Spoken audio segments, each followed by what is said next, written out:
ஆன்லைனுக்கு order பண்ணிட்டு 3000 பே பண்ணியிருக்காங்க. ஒன்றுமே புரியலேன்னு தான் நினச்சிட்டு இருந்தேன். ஸோ என்னன்னா, இந்த கஸ்டமர் வந்து 2 ப்ராடக்ட் வந்து ஆர்டர் பண்ணியிருந்தாங்க. ஒன்று வந்துட்டு இந்த ஹாட் கட் சாலிட்டர் ரிங்கு, இது ஸ்டெயின்லெஸ் ஸ்டீல் தான். ஸோ அதே மாதிரியே வந்து லூப் ஆஃப் லவ் செயின் வந்து ஒன்று ஆர்டர் பண்ணியிருந்தாங்க. அதுவும் stainless steel water proof jewellery தான். ஸோ இதை ஆர்டர் பண்ணிட்டாங்க. ஆர்டர்லாம் கன்ஃபார்ம் பண்ணிட்டாங்க. அதுக்கப்புறம் பேமெண்ட் டீட்டெயில்ஸ்லாம் கேட்டாங்க. நானும் ஷிப்பிங் சார்ஜ் எல்லாம் ஆட் பண்ணி அவங்களுக்கு பேமெண்ட் டீட்டெயில்ஸ் வந்து சொல்லிட்டேன். அட்ரஸ் சென்ட் பண்ணிட்டாங்க. பேமெண்ட் டீட்டெயில்ஸ் அனுப்பிட்டோன்னா அவங்களுக்கு நமக்கு பே பண்ண நமக்கு ரிசீவ் ஆன மெசேஜ் வரும்ல. ஸோ என்னடா இது அப்படின்னு சொல்லிட்டு பார்த்தா 3000 வந்திருக்கு. யார் இதுன்னே தெரியலேன்னு சொல்லிட்டு நான் கன்ஃபியூஷன்ல இருந்தேன். 3000க்கு யாருமே இன்னைக்கு வந்து ஆர்டர் பண்ணலையே அப்படின்னு சொல்லிட்டு யோசிச்சுட்டு இருந்தேன். சரி, ஓகே, கஸ்டமர் வந்துட்டு மெசேஜ் பண்ணுவாங்கள்ல பே பண்ணவங்க, அவங்க அப்போ வந்து பார்த்துக்கலாம் அப்படின்னு சொல்லிட்டு விட்டேன்.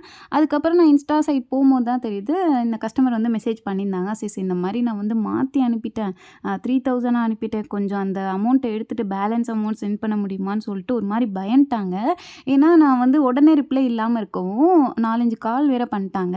நான் லேட்டாக தான் வந்து மெசேஜ் பார்க்குற மாதிரி இருக்கவும், ஸோ அதுக்கப்புறம் சிஸ் பயப்படாதீங்க, நான் வந்து செக் பண்ணிட்டு சொல்கிறேன் அப்படின்னு சொல்லிட்டு நான் அந்த நேம் எல்லாம் வந்து கரெக்டாக இருக்கான்னு பார்த்து செக் பண்ணல, அதெல்லாம் கேட்டு அவங்க ஆர்டர் பண்ண அமௌண்ட்டை மட்டும் எடுத்து பேலன்ஸ் அமௌண்ட்டு வந்து 2601 ருபீஸை அனுப்பிட்டேன்.